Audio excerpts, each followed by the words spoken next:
Hindi online classes में बच्चों आपका स्वागत है और मैं विजयलक्ष्मी राठौड़ आपके सामने उपस्थित हूँ कविता के प्रश्नोत्तर के साथ। तो आइए आप और हम प्रश्नोत्तर करते हैं।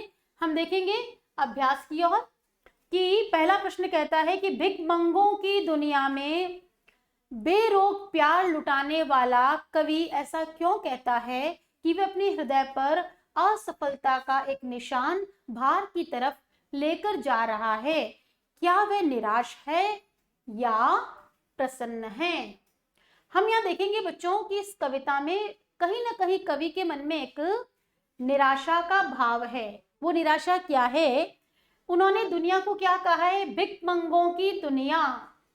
भिखमंगों की दुनिया किसे कहा गया है? कि कवि ने इस संसार के लोगों के प्रति क्या रखा है? अपना प्रेम बनाकर रखा, लेकिन वैसा का वैसा प्रेम स्नेह जब दुनिया ने उनको नहीं दिया तो वह अभाव, वह पीड़ा, वो वेदना उनके हृदय में खटकती है। और वो कहा गया है कि भिखमंगों की दुनिया में बेरोक प्यार लुटाने वाला कवि कि वह अपने हृदय पर असफलता का एक निशान भार की तरह लेकर जा रहा है, क्योंकि उसे संसार से वह प्रेम नहीं मिला जिसकी वह अपेक्षा कर रहा था। तो हम ये कह सकते हैं कि निश्चित रूप से कवि यहाँ निराश है, क्योंकि वह संसार से प्रेम के कह सकते हैं स्थान पर वो एक निराशा लेकर जा रहा है। नेक्स्ट क्वेश्चन करेंगे कि कविता में ऐसी कौन सी बात है जो आपको सबसे अच्छी लगी? वैसे देखिए बच्चों, कविता की प्रत्येक पंक्ति बहुत ही अच्छी है, जो हमें कोई ना कोई संदेश देना चाहती है, लेकिन फिर भी आप इसे अपनी चॉइस के अनुसार कर सकते हैं। जैसे मैं अपनी चॉइस के अनुसार, अपनी रुचि के अनुसार आपको बता सकती हूँ कि इस कविता की कौन सी पंक्ति मुझे सबसे अच्छी लगी। देखो यहाँ वो क्या कहते हैं,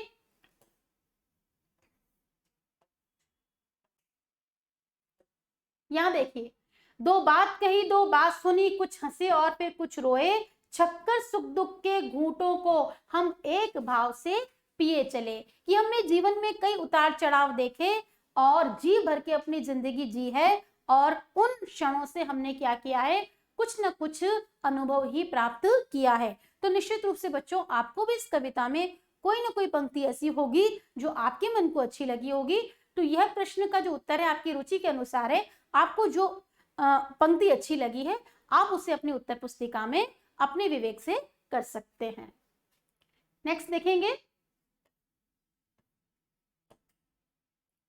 कवि ने अपने आने को उल्लास, यहां बच्चों आप इसको थोड़ा इस त्रुटि का सुधार कर लें। उल्लास की जगह आप यहां क्या करेंगे? ये गलत है और आप लिखेंगे उल्लास। उल्लास और जाने को आंसू बनकर बह जाना क्यों कहा है? इस कविता में कवि कहते हैं कि जब वो संसार से मिलते हैं, लोगों से उनका जब मिलन होता है तो वो बड़े प्रसन्न होते हैं और उनके मन में एक उत्साह होता है, उमंग होता है, और लोग भी उनसे मिलकर उनके माहौल से क्या हो जाते हैं? बहुत प्रसन्न होते हैं। लेकिन जब वे लोगों से विदा लेकर अब वापस बंधनों को तोड़ के जब आगे बढ़ते हैं तो निश्चित रूप से क्या होता है कि वह उनका जो दीवानों की मस्ती और दीवानों का जो प्रेम है, लोगों के लिए भी आंसू बनकर बहने लगता है, और स्वयं दीवाने भी क्या करते हैं? लोगों के बिछड़ने से क्या हो जाते हैं? दुखी हो जाते हैं। तो यहाँ पे हम उल्लास का एक हम कह सकते हैं उत्साह और उमंग है उनके हृदय में, और लेकिन उनके मन में कहीं ना कहीं बिछुड़न की पीड़ा भी साथ साथ में होती है। नेक्स्ट क्वेश्चन देखेंगे कि जीवन में मस्ती होनी चाहिए। अगर आपके जीवन में मस्ती नहीं है तो आपका जीवन एक तरह से नीरस हो जाएगा और बदरंग हो जाएगा। आपको अपने जीवन का आनंद ही नहीं आएगा। ऐसी स्थिति में आप क्या करेंगे? लेकिन कब मस्ती हानिकारक हो सकती है? सहपाठियों की जगह आप लिखिए सहपाठियों के बीच चर्चा कीजिए। अब यहाँ सिर्फ बच्चों आपको डिस्कशन ही करना है, बातचीत ही करनी है। आप कर सकते हैं अपने घर में, अपने दोस्तों के साथ, अपने कजिन्स के साथ, कि मस्ती कब हानिकारक हो सकती है। आपको जब जिम्मेदारी दी गई है और उस समय आप मस्ती करेंगे तो वो कार्य आप कुशलता से नहीं कर पाएंगे। आपके सर पर एग्जाम है, आपको जिस समय पढ़ना चाहिए उस समय आप मस्ती करेंगे तो निश्चित रूप से कहीं ना कहीं आपकी पढ़ाई प्रभावित हो सकती है। आपको जहां अनुशासन की अपेक्षा की जाती है कि आप अपनी स्कूल के प्रार्थना स्थल में खड़े हैं और अगर आपने वहां मस्ती की तो पीटीआई सर से आपकी मार पड़ने वाली है। तो आप सोच लीजिए कि आपको कहाँ मस्ती करनी चाहिए और कहाँ नहीं करनी चाहिए। मस्ती हर जगह क्या नहीं होती है, जरूरी नहीं होती है। मस्ती होनी चाहिए लेकिन हमें स्थान देखकर, समय देखकर, माहौल देखकर करनी चाहिए, जिससे कि वह मस्ती हमारे लिए नुकसानदायक ना हो। देखेंगे एक पंक्ति में कवि ने यह कहकर अपने अस्तित्व को नकारा है कि हम दीवानों की क्या हस्ती है, यानी हमारा क्या अस्तित्व है, हम आज यहाँ कल यहाँ चले। दूसरी पंक्ति में उसने यह कह कर अपने अस्तित्व को महत्व दिया है कि मस्ती का आलम साथ चला, हम धूल उड़ाते जहां चले।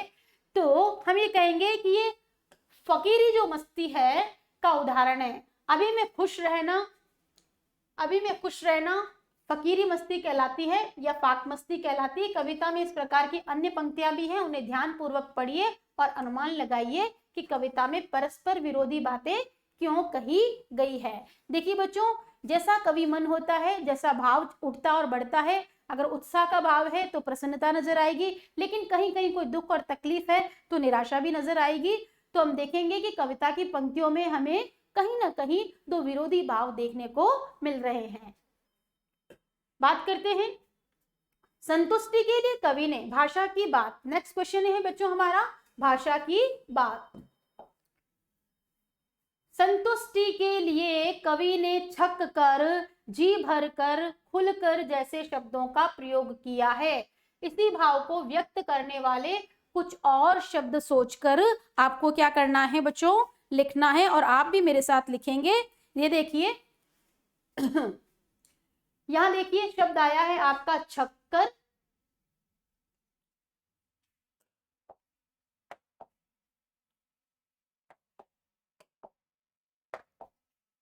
छक कर, जी भर कर, खुल कर। ठीक है, तो आपको भी क्या करना है, ऐसे और शब्द बनाने हैं, जैसे हंसकर, गाकर तो हम कह सकते हैं रोकर, नहाकर, देखकर, सोकर, पीकर, जाकर।